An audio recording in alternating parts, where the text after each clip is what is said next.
అత్యాధునిక labs, international collaborations, advanced placements.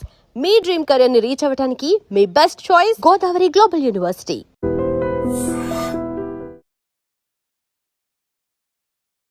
Hi, hello, నమస్తే, welcome back to iDream media.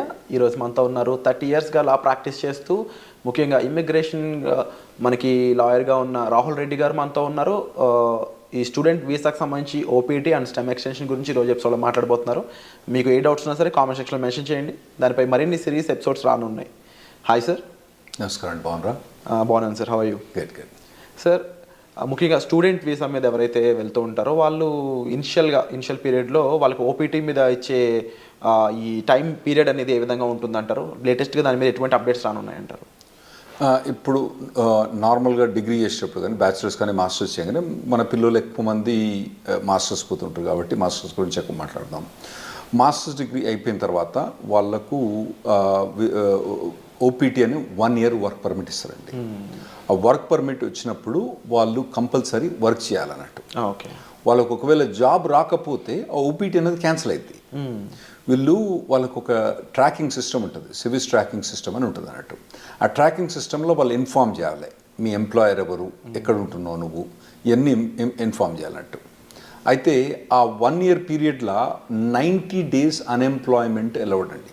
90 days వరకు 90 days without employment 90 days unemployment allowed. ఒకవేళ 91 day కనుక వచ్చింది అనుకోండి, ఖతం, సివిల్ సిస్టమ్ నుంచి వన్ కిక్ అవుట్ చేసి పడేస్తారు. అంటే అతను F1 వీసా ఖతమైంది, అక్కడ ఉండటానికి వీల్లేదు, అక్కడ ఓపీటీ అన్నది అతనికి వచ్చిన పర్మిట్ కూడా ఆటోమేటిక్గా క్యాన్సిల్ అయిపోతుంది అన్నట్టు. సో ఈ లోపల ఇతను ఎంప్లాయ్మెంట్ తీసుకోవడం కంపల్సరీ అవుతుందండి. సో ఈ లోపు ఎంప్లాయ్మెంట్ వచ్చింది అనుకుందాము, ఆఫ్టర్ 1 year ఆ ఎంప్లాయ్మెంట్ మీద ఎటువంటి ప్రొసీజర్ ఉంటుంది? స్టెమ్ ఎక్స్టెన్షన్ అనేది కంపల్సరీ చేయించుకోవాలి. అసలు స్టెమ్ ఎక్స్టెన్షన్ ఎందుకు చేయించాలండి? అయితే ఇప్పుడు నార్మల్గా డిగ్రీస్ అక్కడ 2గా డివైడ్ చేస్తారండి. ఒకటేమో స్టెమ్ డిగ్రీ అంటే నార్మల్గా సైన్స్ కానివ్వండి, తర్వాత ఫిజిక్స్ కానీ, మ్యాథ్స్ కానివ్వండి, తర్వాత కంప్యూటర్ సైన్స్, ఇంజనీరింగ్ డిగ్రీస్, ఇవన్నీ స్టెమ్ డిగ్రీస్ అంటారండి. ఓకే. గవర్నమెంట్ అక్కడ పిల్లల్ని స్టెమ్ డిగ్రీస్ చేయడానికి ప్రమోట్ చేయడానికి ఈ స్టెమ్ ఎక్స్టెన్షన్ ఒకటి పెట్టింది అన్నట్టు. అంటే వీళ్ళకు మాస్టర్స్ డిగ్రీ కంప్లీట్ అయిపోయిన తర్వాత, అంటే కంప్యూటర్ సైన్స్లో మోస్ట్లీ మన వాళ్ళందరూ కంప్యూటర్ సైన్స్లో చేస్తారు కాబట్టి దాని గురించి ఎక్కువ మాట్లాడుకుందాం. సో అందులో ఫస్ట్ 1 year ఓపీటీ అని వర్క్ పర్మిట్ ఉంటుంది. ఆ వర్క్ పర్మిట్ అయిపోయిన తర్వాత అతనికి జాబ్ ఉంటే ఇంకొక 2 years వర్క్ పర్మిట్ వస్తుందండి. దాన్ని స్టెమ్ ఎక్స్టెన్షన్ అంటారు అన్నట్టు. ఆ స్టెమ్ ఎక్స్టెన్షన్లో కూడా 90 days అన్ఎంప్లాయ్మెంట్ అలౌడ్ అక్కడ, అందులో కూడా. అయితే రెండిట్లో కలిపి 150 రోజులే. అంటే ఎక్కడో ఒక దగ్గర తగ్గించుకోవాలన్నట్టు. ఇక్కడ 90 days, అక్కడ 90 days బ్యాక్స్, ఓవరాల్గా 150 days దాటకూడదు అన్నట్టు. స్టెమ్ ఎక్స్టెన్షన్లో కూడా జాబ్ కంపల్సరీ ఉండాలి, జాబ్ కంపల్సరీ చేయాలి. అంటే ఈ 180 days పక్కన పెడితే యాక్చువల్లీ 150 90 + 90 కాదు అక్కడ. ఇక్కడ 60 ఇవ్వాలన్నా అక్కడ 70 ఎక్కడో కంట్రోల్ చేసి పెట్టాలన్నట్టు. సో ఇన్ కేస్ ఈ స్టెమ్ ఎక్స్టెన్షన్ కన్నా ముందు తనకి జాబ్ పోయినట్లయితే ఓపీటీ టైంలో ఇంకా స్టెమ్ ఎక్స్టెన్షన్ కూడా ఉండదు అంటారు. ఒకవేళ స్టెమ్ ఎక్స్టెన్షన్ చేసే టైంలో ఓకే, మీకు మొదలే స్టెమ్ ఎక్స్టెన్షన్ ఓపీటీ అయిపోక ముందే మీకు 3 months ముందే స్టెమ్ ఎక్స్టెన్షన్ ఫైల్ చేసుకోవచ్చు. ఒకవేళ స్టెమ్ ఎక్స్టెన్షన్ ఫైల్ చేసుకునే తప్పుడు ఒకవేళ జాబ్ లేదనుకోండి, ఇక మనోని గోవింద, అతనికి మాత్రం ఆ స్టెమ్ ఎక్స్టెన్షన్ రాదు.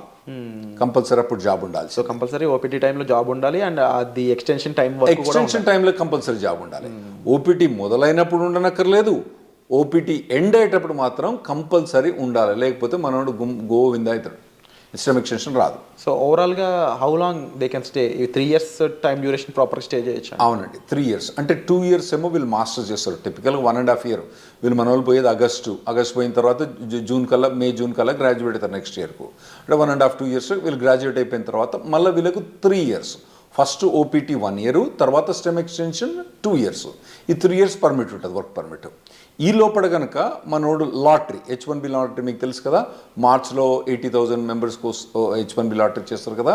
అప్పుడు చేసినప్పుడు ఇతను ఎంప్లాయర్ H1B లాటరీ చేస్తే H1B వచ్చేస్తేనేమో ఖతం అన్నట్టు. ఓపీటీ స్టెమ్ ఎక్స్టెన్షన్ ఈ అబ్బాయికి అవసరం లేదు, H1B మూవ్ అవుతాడు అన్నట్టు. ఒకవేళ రాకపోతే, అప్పుడు కూడా రాకపోతే ఇక మళ్ళా వేరే వీసా పోవడం కానీ లేదా అంటే వెనకకు రావడం కానీ అవసరం పడుతుందండి వీళ్ళకు. ఈ ఓపీటీ స్టెమ్ ఓపీటీ రెండు సిమిలర్ అనిపిస్తుంది సార్, డిఫరెన్సెస్ ఏం లేవా ఈ రెండిట్లో? చాలా డిఫరెన్స్ ఉందండి. ఓపీటీ స్టెమ్ ఎక్స్టెన్షన్ చాలా డిఫరెన్స్ ఉంది. ఓపీటీ పీరియడ్లో వాలంటరీ ఎంప్లాయ్మెంట్ అలౌడ్, అంటే internship, unpaid internship allowed. Okay, అంటే ఏదైనా కంపెనీ ద్వారా కానీ ఏదైనా ట్రైనింగ్ ఇస్తాననుకోండి, ఈ అబ్బాయి కనుక అక్కడికి పోయి, అబ్బాయి కానీ అమ్మాయి కనుక అక్కడికి పోయి వాళ్ళు ట్రైనింగ్ తీసుకుంటే పని చేయకున్నా కూడా ట్రైనింగ్ తీసుకున్నందుకు దానికి డబ్బులు ఇవ్వరు వాళ్ళు. ఎందుకంటే ట్రైనింగ్ ఇచ్చేది ఎక్కువ, డబ్బులు ఎందుకు ఇస్తాడు? ఇవ్వడు కదా. ఇవ్వనప్పుడు కూడా ఇతను ఓపీటీ పీరియడ్లో అక్కడ ట్రైనింగ్ తీసుకుంటే అది ఎంప్లాయ్మెంట్ కింద కౌంట్ అవుతుందండి. ఓకే. అదే స్టెమ్ ఎక్స్టెన్షన్కి వచ్చేటప్పుడు కంపల్సరీ పెయిడ్ ఎంప్లాయ్మెంట్ అన్నది అవసరం. ఓపీటీ పీరియడ్లో ఏమో వాలంటరీ ఆర్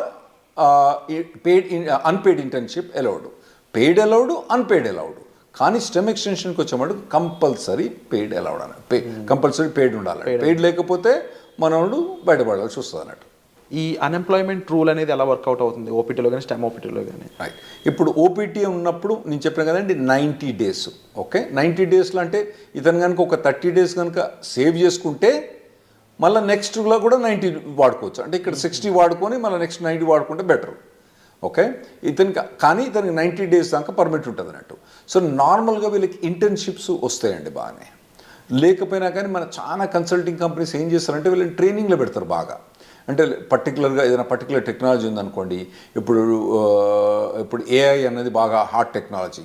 ఈ పూర్వగాలను ఏం చేస్తారు, ఈ పూర్వగాలను తీసుకొని మొత్తం అందరినీ మంచిగా ఒక ట్రైనింగ్ ఇప్పించేసి వాళ్ళకి బాగా పర్టికులర్ దాని మీద ట్రైనింగ్ చేసి ప్లేస్ చేస్తారు. అంటే ఎంప్లాయర్ కూడా లాభం ఉంటుంది, ఎందుకంటే వీళ్ళు ప్లేస్ చేసినప్పుడు వాళ్ళకి వచ్చే డబ్బులలో వాళ్ళ కమిషన్ ఉంటుంది కదా, అది బాగానే వాళ్ళకు ఉంటుంది కాబట్టి అట్లా చాలా.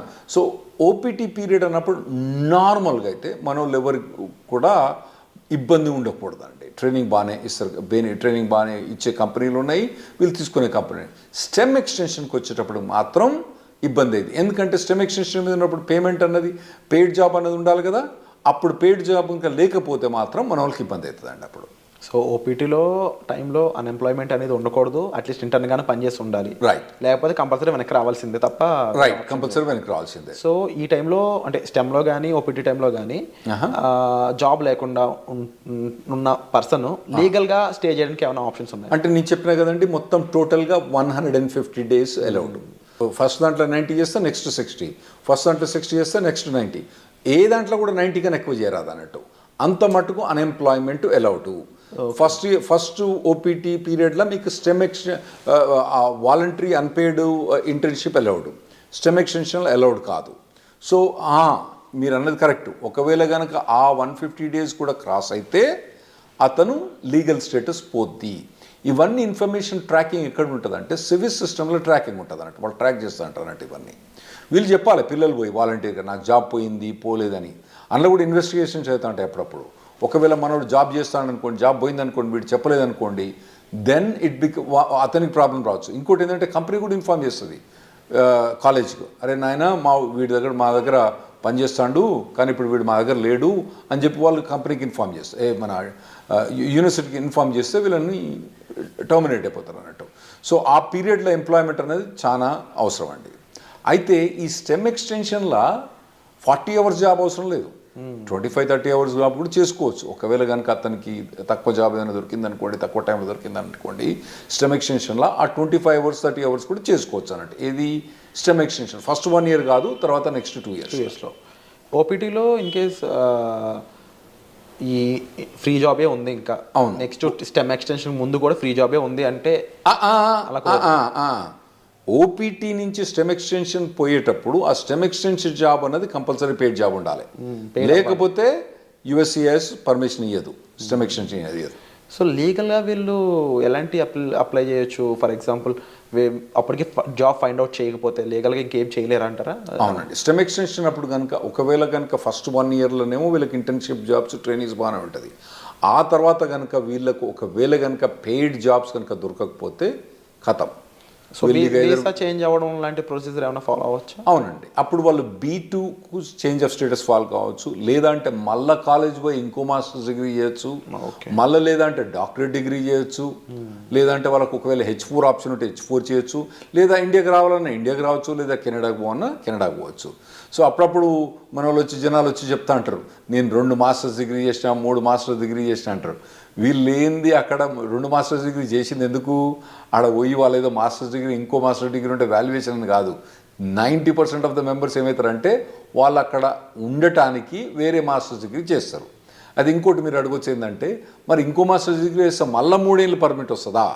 గ్రేస్ పీరియడ్స్ ఎలా ఉంటాయి అసలు? ఒక లెవెల్ ఆఫ్ డిగ్రీకి ఒక OPT, ఒక స్టెమ్ ఎక్స్టెన్షన్, ఇంకో లెవెల్ ఆఫ్ డిగ్రీకి ఒక OPT, ఒక స్టెమ్ ఎక్స్టెన్షన్. అంటే బ్యాచిలర్స్ డిగ్రీకి OPT స్టెమ్ ఎక్స్టెన్షన్ ఉంటుంది, మాస్టర్స్ డిగ్రీకి OPT స్టెమ్ ఎక్స్టెన్షన్ ఉంటుంది, మళ్ళీ డాక్టరేట్ డిగ్రీ ఉంటుంది. మనోళ్ళు చాలా మంది పోయేది మాస్టర్స్ డిగ్రీకి, కాబట్టి వాళ్ళు మాస్టర్స్ డిగ్రీ చేసినప్పుడు ఒక OPT, ఒకటి స్టెమ్ ఎక్స్టెన్షన్, అంటే 3 ఏళ్ళు వర్క్ పర్మిట్ ఉంటుంది. ఈ లోపల కనుక వాళ్ళకు జాబ్ పోతే వాళ్ళు మళ్ళీ వేరే మాస్టర్స్ జాయిన్ అయ్యి మళ్ళీ మాస్టర్స్ తీసుకుంటే మళ్ళీ OPT అన్నది రాదు. ఓవరాల్గా మాస్టర్స్ అనే దానికి ఒకటే మళ్ళీ మాస్టర్ చేసి ప్రతిసారి మాస్టర్ చేసినప్పుడల్లా OPT మళ్ళీ అది వస్తుందా? రాదు. అండ్ ఇన్ కేస్ జాబ్ వచ్చాక జాబ్ ఛాలెంజెస్ అనేవి ఏ విధంగా ఉంటాయి వీళ్ళకి? ఉంటాయండి, జాబ్ ఛాలెంజెస్ బాగా టఫ్గా ఉంటాయి. ఎందుకంటే వీళ్ళు నార్మల్గా కన్సల్టింగ్ కంపెనీ ద్వారా పోతారు కాబట్టి వీళ్ళకి జాబ్ డ్యూటీస్ హెవీగా ఉంటాయి, జాబ్ ఛాలెంజెస్ ఉంటాయి. నేను నార్మల్గా స్టూడెంట్స్కి ఏం చెప్తా అంటే, ఇక్కడ మీరు ఇంజనీరింగ్ చేసేటప్పుడు, ఇండియాలో ఇంజనీరింగ్ చేసేటప్పుడు మీరు ఇంటర్న్షిప్స్ చేయండి. వేరే కంపెనీస్లలో, సాఫ్ట్వేర్ కంపెనీస్లో ఇంటర్న్షిప్ చేయండి. ఇక్కడ నాకు తెలిసి ఇక్కడ చాలా software companies they are ready to take ఈ ఇంటర్న్స్ తీసుకుంటాను రెడీ ఉంటారండి. ఇంటర్న్షిప్ చేయండి, తర్వాత పర్టికులర్గా ఏ సాఫ్ట్వేర్ మీద కానీ ట్రైనింగ్ చేయండి, మోడల్ ప్రాజెక్ట్స్ చేయండి. ఇటువంటివన్నీ మీరు ఫస్ట్ ఇయర్ నుంచి చేసుకుంటే రావాలన్నట్టు. అంటే ఎలాంటి ఇండస్ట్రీస్ మోస్ట్లీ OPTని స్టెమ్ని ఎక్కువ రిక్రూట్ చేసుకుంటాయంటే? ఇప్పుడు అంటే మన వాళ్ళందరూ ఐటీలో పోతుండ్రు కాబట్టి IT ఇండస్ట్రీ గురించే మనకి ఎక్కువ ఉంటాయి. అంటే వేరే ఇండస్ట్రీ అంత మెచ్యూర్ కాలే. ఇప్పుడు వేరే మెకానికల్ ఇంజనీర్ కానీ, సివిల్ ఇంజనీర్ కానీ వీళ్ళకి పోతే వీళ్ళకు OPT మీద జాబ్ కానీ, మెకానికల్ ఇంజనీర్ వాటి మీద OPT స్టెమ్ ఎక్స్టెన్షన్ చాలా కష్టమైంది అబ్బాయిలకు వాళ్ళకు. అదే ఐటీలో పోయిన వాళ్ళకి ఏంటంటే వీళ్ళకి ఒక పాత్వే ఉన్నది ఆల్రెడీ. చాలా మట్టుకు జాబ్ ఆపర్చునిటీస్ బాగానే ఉన్నాయి. కాకపోతే మన పిల్లలు ఏం చేయాలంటే మొదటి నుంచే వీళ్ళు ట్రైన్ కావాలి. ఏదైనా పర్టికులర్ టెక్నాలజీ ఎంచుకొని వీళ్ళు ఫస్ట్ ఇయర్ బ్యాచిలర్స్ డిగ్రీ కానీ, సెకండ్ ఇయర్ బ్యాచిలర్స్ డిగ్రీ కానించి అప్పటి నుంచి ఏదైనా టెక్నాలజీ ఎంచుకొని పోవాలి. తర్వాత ఏంటంటే మధ్యలో టెక్నాలజీ చేంజ్ అయింది అనుకోండి, చేంజ్ కావాలి దానికి టెక్నాలజీ. ఎందుకంటే టెక్నాలజీ ఎంత ఫాస్ట్గా చేంజ్ అవుతుందంటే, ఆర్టిఫిషియల్ ఇంటెలిజెన్స్ ఏంటంటే 3 ఏళ్ళ కింద దాని పేరేం లేదు, నవిడియా పేరేం లేదు. ఇప్పుడు అది number 1 company in the world అయిపోయింది. సో అట్లా టెక్నాలజీస్ అన్ని ఇప్పుడు అందరూ ఎవ్వరు కూడా ఆర్టిఫిషియల్ ఇంటెలిజెన్స్ అంటున్నారు అన్నట్టు. అది కొన్ని కంపెనీస్ పనిచేస్తూ చెప్తారు, మాకు అసలు ఆర్టిఫిషియల్ ఇంటెలిజెన్స్ అవసరం లేదు, కానీ మా కంపెనీలో ఎందుకు హైర్ చేస్తున్నారో లేదు, వాడు రెజ్యూమ్ మీద ఆర్టిఫిషియల్ ఇంటెలిజెన్స్ బెటర్, వానికి ఒక ఏదైనా కోర్స్ కానీ, ఏదైనా ఒక 5 months ఎంప్లాయ్మెంట్ కానీ, ఇంటర్న్షిప్ కానీ ఉంటే తీసేసుకుంటారు మా దగ్గర అని చెప్తాను వాళ్ళు. సో అటువంటి హాట్ టెక్నాలజీస్ ఉన్న వాళ్ళు వీళ్ళు చూస్ చేసుకోవడం బెటర్. కాకపోతే కొద్దిగా మొదటి నుంచి కూడా ఒకవేళ, ఎందుకంటే ఇప్పుడు AI అంటున్నారు, అంతకుముందు డేటా సైన్స్ అన్నారు, రేపు ఇంకోటి అంటారు. సో ఇటువంటి ఏ ఒక్క టెక్నాలజీ కూడా ఒక పర్సన్ ట్రైన్ అయితే ఆ టెక్నాలజీ మారినప్పుడు ఈజీగానే అడాప్ట్ అయిపోతారు. నువ్వు ఉట్టిగానే కూర్చొని 4 ఏళ్ళు ఏం పని చేయకుండా, ఆ తర్వాత నువ్వు మాస్టర్స్ డిగ్రీ చేసేటప్పుడు కూడా ఏం ట్రైనింగ్ తీసుకోకుండా చక్కగా నువ్వు పోయి మాస్టర్ డిగ్రీ అయిపోయిన తర్వాత నువ్వు OPTకి పర్మిషన్ ఇచ్చి ఆడ పోయి జాబ్ ఏమంటే అప్పుడు కష్టమైంది. ఇప్పటి నుంచి మీరు బిల్డప్ చేసుకుంటూ పోవాలన్నట్టు. ఇవి చాలా కాంపిటేటివ్గా ఉంటాయి OPT స్టెమ్లో కూడా. అట్ ది సేమ్ టైం మీరు ఈ డౌన్ టర్న్స్, ముఖ్యంగా లే ఆఫ్స్ కానీ అవి ఎంత ఇంపాక్ట్ చేస్తాయంటారు OPT వాళ్ళని? బాగుంటాయి, OPT మీద ఇంపాక్ట్ బాగుంటుంది. ఫస్ట్ ఒకటి మీరు అర్థం చేసుకోవాలి, శాలరీస్ ఎట్లున్నాయి వీళ్ళవి. US శాలరీస్ 80 లక్షలు 90 లక్షలు. ఏది OPT స్టెమ్ ఎక్స్టెన్షన్ కూడా 80 లక్షలు 90 లక్షల నుంచి మొదలైతే వాళ్ళకి శాలరీస్. సో మనకి ఇక్కడ ఇండియాలో ఏంది, మీరు పెద్ద కంపెనీలు పోయినా అనుకోండి, అది వెరీ సర్ప్రైజ్. గూగుల్ అటువంటి కంపెనీస్లలో, అంటే నేను పర్టికులర్ గూగుల్ అని చెప్పాను, వేరే కంపెనీస్లో శాలరీ చూస్తే వాళ్ళకి ఏంది నెలకు 30,000, నెలకు 25,000, అంటే దాదాపుగా 4 లక్షలు 5 లక్షల ప్యాకేజ్ కూడా మా ఎక్కువ ఇక్కడ. ఏది ఎంట్రీ లెవెల్లో అక్కడ 80 లక్షల నుంచి 90 లక్షల దాకా ప్యాకేజ్ ఉంది అక్కడ. అయితే అట్లా ప్యాకేజ్ ఉన్నప్పుడు ఇక్కడ వీనికేమో 5 లక్షలు వస్తా అంటే నీకు ఆడేమో 80 లక్షలు ఇస్తాను అంటే నీ పెర్ఫార్మెన్స్ ఎట్లా ఉండాలి? You have to be at least 10 times better than the guy who's working here. నువ్వు ఉన్నావా లేదా 10 times? లేనప్పుడు నువ్వు షార్ప్నెస్ స్కిల్ చేసుకోవాలి. నువ్వు అట్లా ఆలోచించాలి. ఇక్కడ వచ్చినానికేమో 5 లక్షలు, నీకేమో 80 లక్షలు. అంటే నీది కనీసం 10 రెట్లు ఎక్కువ ఉండాలి నీ పెర్ఫార్మెన్స్.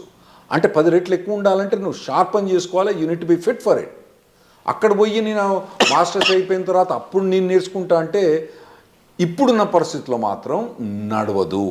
100% correct sir. డెఫినెట్లీ మీరు చెప్పిన విషయాలన్నీ కూడా. అండ్ ముఖ్యంగా ఓపీటీ స్టెమ్లో స్టూడెంట్ సిచ్యువేషన్ ఏ విధంగా ఉంటుంది, టైం పీరియడ్ ఎలా ఉంటుంది, గ్రేస్ పీరియడ్స్ అండ్ రాకపోతే ఏంటి పరిస్థితి, ఈ విషయాలన్నీ విన్నారు కదా. అలాగే H1B లాటరీ పరిస్థితుల్లోనూ ఆఫ్టర్ జాబ్ వచ్చాక లైక్లీ ఎఫెక్ట్స్ ఏమేమి ఉంటాయి అనేవి వచ్చే ఎపిసోడ్లో చూద్దాం. So stay tuned. Thank you so much for the information. Thanks.